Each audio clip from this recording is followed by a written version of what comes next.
哲学史シリーズ。今回は、デカルトの主張生殺の内容を解説しながら、彼がどうやって、我思うゆえに我ありを哲学の第一原理としながら、神の存在証明を経て、客観的世界の実在と正しい認識の可能性を証明していったのかを、わかりやすく解説していくよ。前回の方法除説からどう話が展開していくのか楽しみだね。チャンネル登録もよろしくお願いします。生殺メディタチオーネスは、1641年に発表された本で、ラテン語で書かれているよ。正式な題名は、第一哲学についての生殺、メディタチオネスでプリマフォロソフィアで、神の存在及び人間の精神と身体との区別が証明されるという副題がついているよ。後で、詳しく説明するけど、神の存在の証明がデカルトが疑えるものを全て疑った。方法的会議の後で、世界の存在を確かなものとして回復していく過程で、大きな役割を担っていること、そして、精神と身体の区別ということが特徴的で、この区別が後にデカルト自身を苦しめることにもなる心身二元論の問題を生んだという点は、押さえておくといいかな。神様か。あまり馴染みがないな。デカルト自身も外界の証明を、できれば神なしで行いたかったと述べているけど、当時キリスト教を否定するのは危険なことだったから、仕方のない部分もあったんだろうね。生殺は、全部で6つの章、生殺からなっているんだけど、その序文においてデカルトは、自分自身の状態が、会議を実行し得るほど落ち着いた状態であることを述べている。哲学をする精神状態について触れているのは興味深いね。その上で、読者に、私と共に生殺を進めていこうと呼びかけている。生殺の内容は、実際にデカルトがどのように会議を進めていったのかについて、具体的な体験に沿って書かれているから、キリスト教に馴染みのない人や、哲学に初めて触れる人にもおすすめできる本だよ。デカルトと一緒に哲学を進めていく感じはいいね。そうだね。今回は皆さんにもデカルトの生殺の魅力を体験してほしいということもあって、少し長めに引用をしてみるよ。この動画で興味を持った人はぜひ一度、実際に生殺を読んでみてね。じゃあ実際の生殺を紹介していくけど、最初の第一生殺では、方法的会議を行う意味が示され、次に私たちに多くの知識をもたらしていると考えられる感覚に対する会議と夢の話、そして最も厳密とされる数学的知恵の会議とデカルトのデーモンについて話していくよ。まず第一生殺は、こんな一文から始まる。私はすでに数年も前に、好機がついていた。幼少の頃に私はどれほど多くの義であるものを真であるとして認めてしまっていることか。そしてその後その上に私が築き上げてきたものがどれも皆、どれほど疑わしいものであることか。したがって、もし私がいつの日にか学問において堅固で普及のものを確立したいと欲するなら、一生に一度は、全てを根本から覆し、最初の土台から新たに始めなければならないと。デカルトの目標がしっかりと書かれている文章だね。ここで、デカルトが言っている一生に一度は、全てを根本から覆し、最初の土台から新たに始めなければならないという一文は、私たちが哲学を学ぶ醍醐味でもあるよね。私たちは、親や周りの人たちから様々な考え方を学んで成長していくわけだけど、一度はそういった他人の考えが本当に正しいのか、自分自身でじっくり考え直して、自分自身の手で自分の生き方を見つめてみることで自分らしい生き方も見えてくるよね。生殺は、学問の堅固な土台を目指して、義である可能性があるものを一つ一つ取り上げながら、進んでいくんだ。そしてまず、感覚への疑いへと施策を進めていく。これまでに私がこの上なく真であるとして認めてきたものはどれもみんな、私が感覚から受け取るか、あるいは感覚を介して受け取ったものではある。しかし、感覚が時として欺くことを私は思い知った。そして一度でも我々を欺いたことのあるものに、決して全面的な信頼を寄せないのが分別ある態度なのである。感覚が時に欺くってどういうことなんだろう？デカルトは、遠くにあるものや小さすぎるものを例に挙げているね。今だと、蜃気楼とかがわかりやすいかも。実際にはものすごく遠いものが、近くにあると錯覚する現象だよね。小さすぎるものとしては、例えば私たちは目の前にあるものが、一つの物質に見えているけど、実際には小さな分子の集合であることが知られているよね。遠すぎたり、小さすぎたりして間違えてしまうんだね。このようにデカルトは感覚が時に欺くということから、会議を始めていくけれど、一方で大体の場合において感覚が与えてくれるものは正しいとも言っている。しかしながら、感覚は何かある微細なものや非常に遠くにあるものについては時として、我々を欺くことがあるとしても、同じく感覚から組まれながらそれについて全く疑うことができない、という他の多くのものがやはり存在するかもしれないのだ。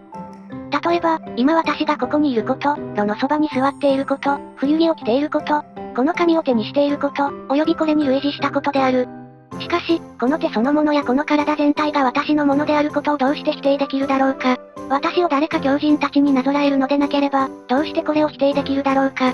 デカルトがどんな場所で、何を着ているかまで分析していて臨場感があるね。このように現在の具体的な状況を詳細に分析していくような哲学書は意外と少ないよね。デカルトと同様に意識体験の中で起こることを詳細に分析した哲学者に20世紀のフッサールがいるけど、彼は自身の現象学は、デカルトに大きな影響を受けたとして、デカルト的生殺という本も残しているよ。さて、感覚は時に欺くけど、自分自身が現に体験している感覚や、体が存在している感覚は確かなものに思える。そこでデカルトは、私たちが夜に見る夢について考えていく。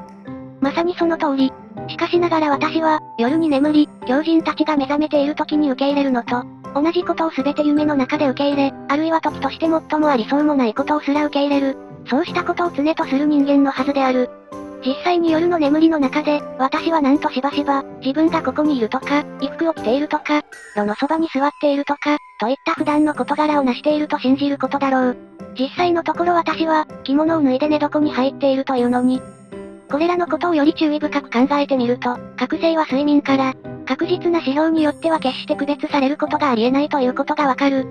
つまり、夢では、現実ではありそうもないことをリアルに感じることや、デカルト自身が挙げたリアルな身体感覚というものを感じる場合があるから、夢と現実を区別できないということだね。このようにデカルトは、感覚を疑わしいものとして捉える。次に、数学的な知恵の会議を行っていくんだ。数学は最も厳密な学問であると考えられるけど、そのような数学による推理すら、私たちが計算をする際に、常に間違えるように作った紙、欺く紙ということを考えると疑わしいとデカルトは考えるんだ。数学をするとき、常に誤るように私たちを作った神か。これを言い出すと何も信じられなくなるね。ちょっとずるい感じもする。少し都合が良いように感じるかもしれないけど、私たちの認識が誤るように作られたかもしれないという洞察は、結構大切なんだ。この考え方が、私たちの認識能力、五性には特有の形式があり、その形式を通してしか世界を見れないという後のカントの発想に繋がっていく。私たちの認識の構造そのものに着目する視点だね。ちょっと引用するね。数学的な知が確実で、疑い得ないと思えるにもかかわらず、私の精神にはある古い意見が刻みつけられている。すべてを成し得る神が存在し、その神によって私は現に存在しているように創造されたのだ。という意見である。その時一方で神が、次のようなことをしなかったと私はどこから知るのだろうか。すなわち、大地も、天空も、延長するものも、形も、大きさも、場所も全くないのにもかかわらず、これらの全てが今まさに私に存在するように思えているだけだということである。私は知らないから神はそうしたのかもしれない。それどころか、他の人々が自分では極めて完全に知っていると思っている事柄に関して誤ると、私が判断することが時々あるが、その場合と同じように、私が2と3を合算する度ごとに、あるいは四角形の辺を数える度ごとに、あるいはもっと他に容易なことが思いつけるならその度ごとに、私が誤るように神はしたのかもしれない。第一生殺では、感覚や数学的な知識ですら疑い得るということが導き出され、続く第二生殺では、いよいよ我思うゆえに我ありコギとエルゴスムの洞察と、蜜蝋の比喩を用いた物体の理解が述べられる。蜜蝋？蜂蜜を使ったろうそくだね。ろうそくは、火をつけると液体になったり、気体になったりする。そういう形の変化する蜜蝋を使って、物体の持続についての思考を行うんだ。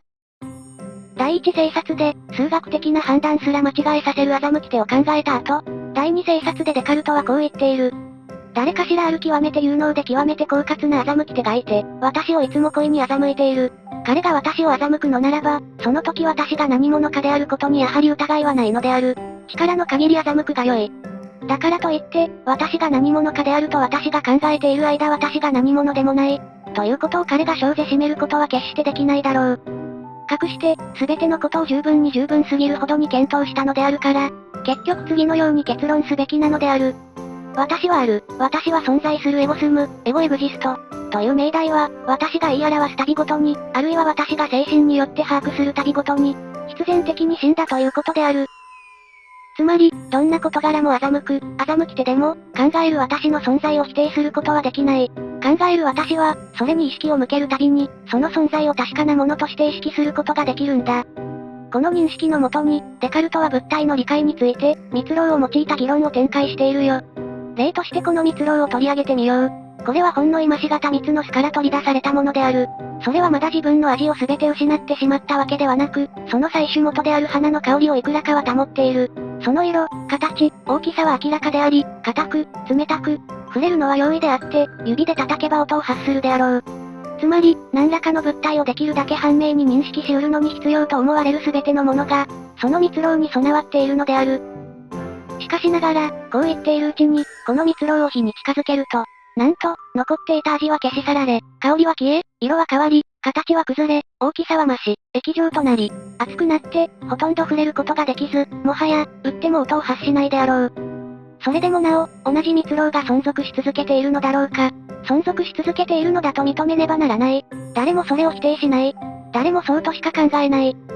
それでは、あれほど判明に捉えられていたものは、この蜜蝋の中の何だったのか。もちろん、私が感覚によって手に入れていたもののうちのいずれでもなかった。というのも、味覚とか、嗅覚とか、視覚とか、触覚とか、聴覚とかに感じられたものは、どれも皆変わってしまっているのに、元の蜜蝋は存続しているからである。蜜蝋の香り、色、形、大きさ、音、食感は溶かすと変わってしまうけど、蜜蝋自体は存続しているんだね。そうだよ。五感に与えられるものは変化するのに、ものが存続するものとして考えられる理由として、デカルトは精神、知性による理解を強調するよ。おそらく判明に捉えられていたそれは、私が今考えている、小木とところのものだったのである。すなわち、蜜蝋それ自身は、蜜のあの甘さなのでも、花の香りなのでも、あの白さなのでも、形でも音でも、決してなく、少し前にはここで述べたような仕方ではっきりと私に現れていたが、今は違った仕方で現れている物体、コープスだったということ、これである。他方、私がこうしたことを想像しているのだとすると、何がまさに想像されているのか、注意してみよう。そして、蜜蝋に属していないものを取り去って、何が残っているのかを見てみよう。もちろん、延長を持った、曲がりやすく変化しやすい何者か、以外のものではない。しかし、この曲がりやすい変化しやすいとは、どういうことなのか。私が想像するもの、すなわち、この蜜蝋が丸い形から四角い形へ、あるいは四角い形から、三角の形へ変わりうるということであるのか。決してそうではない。というのも私は、蜜蝋が無数のこうした変化を入れうるものであることを捉えてはいるのだが、しかし、想像することによってこれら無数のものを通覧することはできないからであり、従って蜜蝋についてのこのような把握も、想像する能力によって成し遂げられるわけではないからである。従って、次のことを以後認めねばならない。この蜜蝋が何であるのかを私は決して想像するのではなく、もっぱら精神、メンスによって理解するのであると。物体は本来まさに、感覚あるいは想像する能力によって理解されるのではなく、知性、インテレクタスによってのみ理解されるのであり、触れたり見たりすることによってではなく、知的に理解、インテリゴすることによってのみ理解されるのである。ここで大事なのは、デカルトが物体の本質を延長を持ったものと考えていることだよ。この部分は、後で詳しく説明するね。そして、物体の本質は、想像力によって捉えられるのではなくて、精神知性によって理解されるんだ。物体の本質を延長に見るあたりは、幾何学にも精通していたデカルトらしい考え方だね。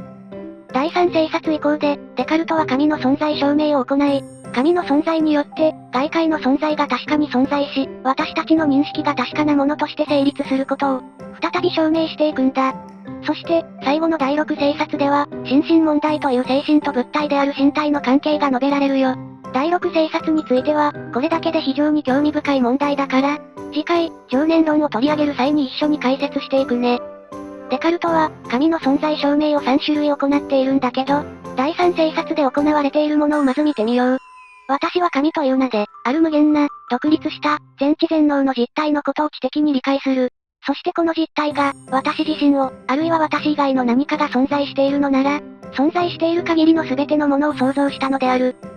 神のこれらの性質の全てはまさに、それに私が細心の注意を払えば払うほど、私の身から由来したのだとはますます思えなくなってくるような、そうしたものなのである。それゆえこれまで述べてきたことからして、神は存在する、と必然的に結論しなくてはならない。というのも、実体の関連は、私が実体であるというまさにそのことから私のうちにあるのだとしても、だからといって無限な実体サブスタンティアインフィンタの関連は、本当に無限なある実体から出てきたのでなければありえないだろう。私は有限なのだから。ここでデカルトは、意識の中に無限な神の関連があることを理由に、それは自分自身によるものではなく、神が存在し、神によって、神の関連が植え付けられたからだと考えた。だから、神の観念を生まれつき持っている聖徳観念として考えたんだね。さらに、デカルトは、世界が継続して存在するためには、存在を保持し続ける神が存在する必要があるとして、神が存在することを証明しようとしている。この証明は、さっき蜜蝋がどのように形を変えても、その存在を、知性が保持し続けていることで、理解できるといった話をしたけど、その話を世界全体に広げて考えたんだね。世界が存在するためには、それを無限に支し続ける存在、神が存在する必要があるんだ。そして、神の完全性による存在証明を行っている。神は定義上、完全なる存在であるから、存在するという性質を備えていなければならない。という証明だね。この証明自体は、中世のアンセルムスも行っていた典型的なものなんだけど、デカルトはこの証明から、私たちが正しい認識を持ち得る可能性を導き出している。